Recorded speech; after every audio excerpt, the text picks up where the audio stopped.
Back in the 2004 playlist, I talk about Hidden Legends Metagross and how it was a huge sleeper for the format. It was maybe the best rogue deck in that format.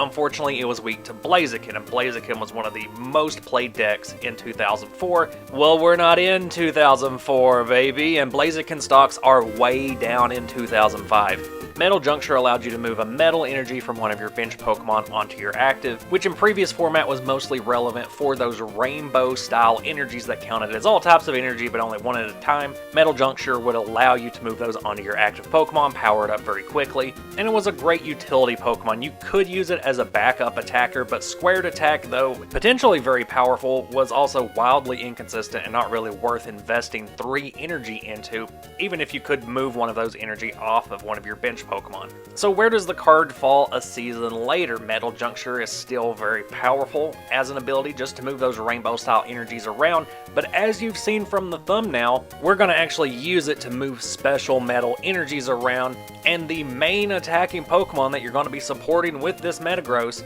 are just more Metagross. Primarily Metagross EX, and yes, this card also came out in Hidden Legends, but because of that fire weakness, it just did not see a lot of play in formats dominated by Blaziken EX. But now fire types are seeing much less play in 2005. The format as a whole has slowed down a bit, and there's now room for a Stage 2 Pokemon with a 4 energy attack. Because one of the key features you will notice on this card is that it has 150 HP, and it's a steel type, so it's going to get some extra bulkiness from those special metal energies. You can see where I'm going with this deck. Much like all the Steelix archetypes of this time, you're going to be stacking special metals onto Metagross EX. You're going to make it as tanky as possible, ridiculously hard to knock out, and in the meantime you're going to be dealing big damage turn after turn. Oh, and did I mention that it has a built-in gusting attack? For 2 energy, Metal Reversal lets you deal 40 damage.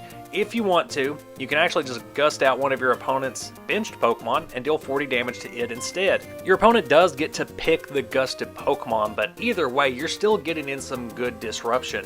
For 4 energy, Extra Comet Punch is going to deal 50 damage, but each consecutive turn you use Extra Comet Punch, after that it's going to deal 100 damage instead, which is what you're looking to do. You stay in play as long as possible.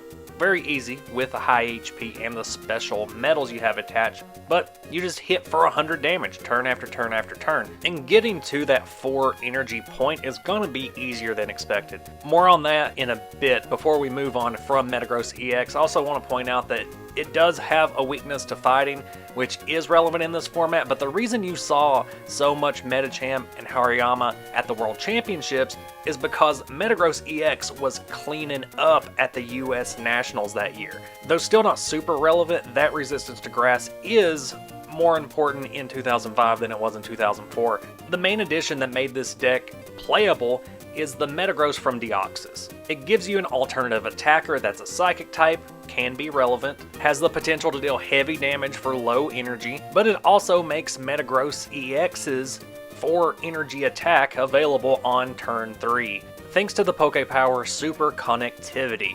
Once during your turn, you can search your discard pile for a Psychic or Metal Energy card and attach it to your active Pokemon, and then put 1 damage counter on that Pokemon. With 150 HP, that 1 damage counter is not going to matter very much. In the early game, it's going to be easy enough to get one of those energy types into your discard thanks to TV Reporter. And then for 2 energy, Link Blast is going to deal 40 damage. If you have this same amount of energy attached to this Metagross as your opponent's active Pokemon has attached, then you're going to deal 70 instead, and it's pretty easy to make that happen, thanks to Super Connectivity, because in this format, it's very likely that your opponent's active is either going to have 2 or 3 energy attached to it in order to attack.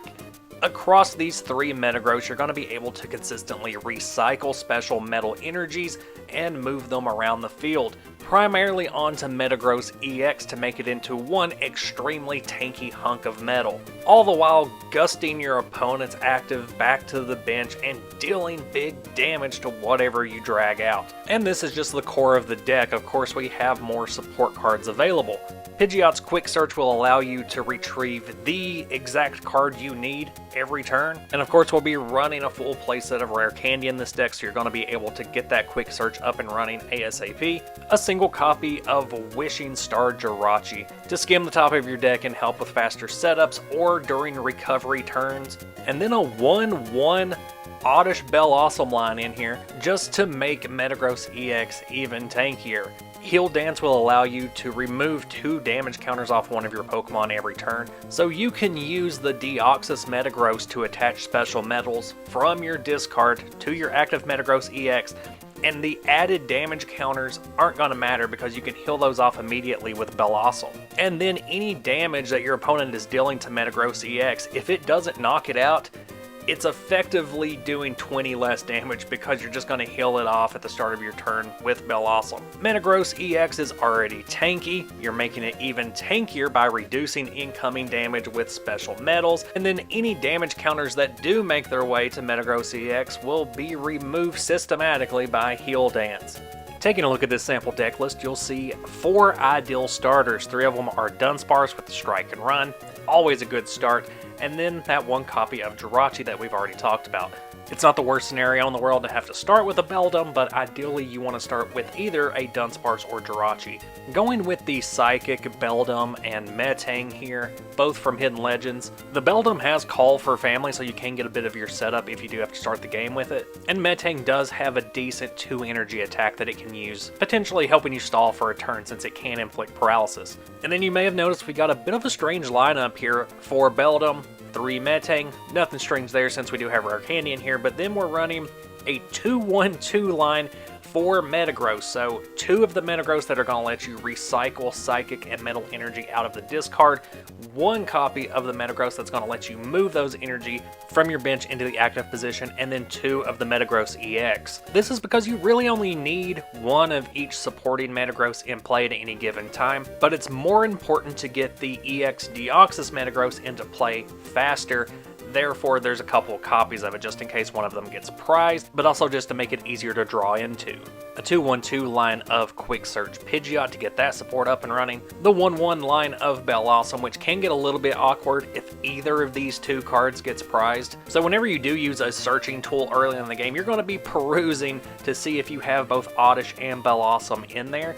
Otherwise, you are not going to want Oddish on your bench at all. 1 copy of ATM Rock in here just to be a late game finisher if you really need it. If you have been gusting your opponent's Pokemon out over and over and over again, dealing 40 damage to them each time, a lot of the times your opponent's just going to have to evolve up into them so that they're knocked out.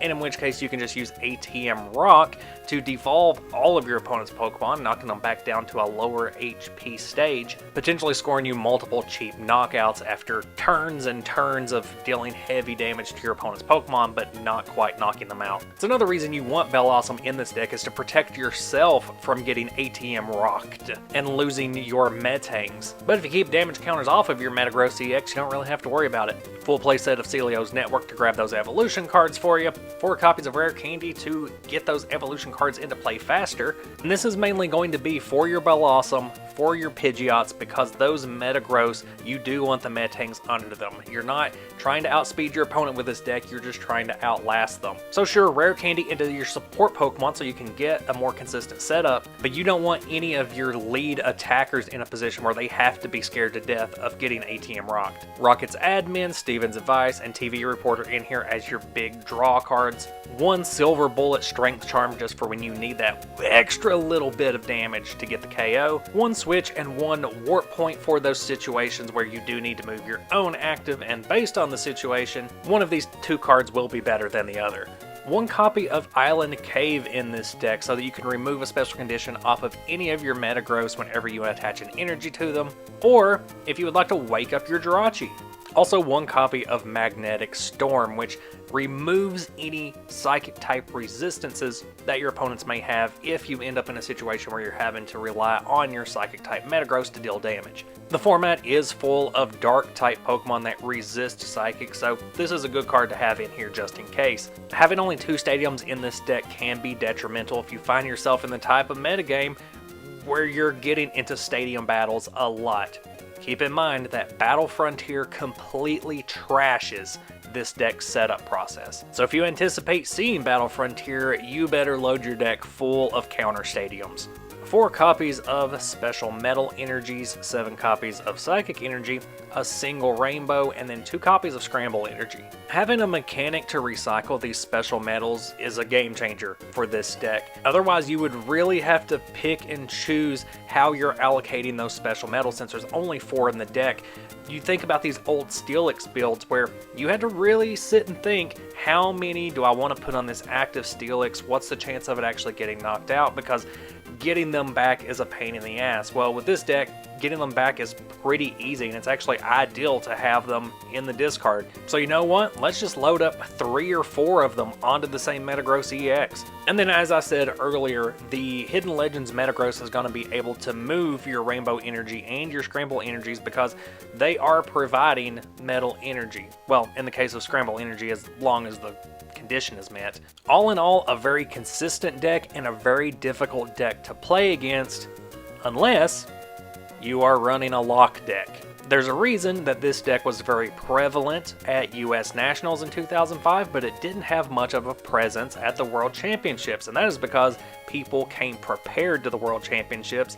They knew if they played one Battle Frontier, they were going to completely stall out this deck setup. Hariyama and Metacham could also deal damage more quickly than you could heal it off, even through the protection of multiple special metals. Not to mention the secret stunner of the World Championships that year, Nidoqueen. A deck that could set up easily, could deal damage, it had some control, some disruption.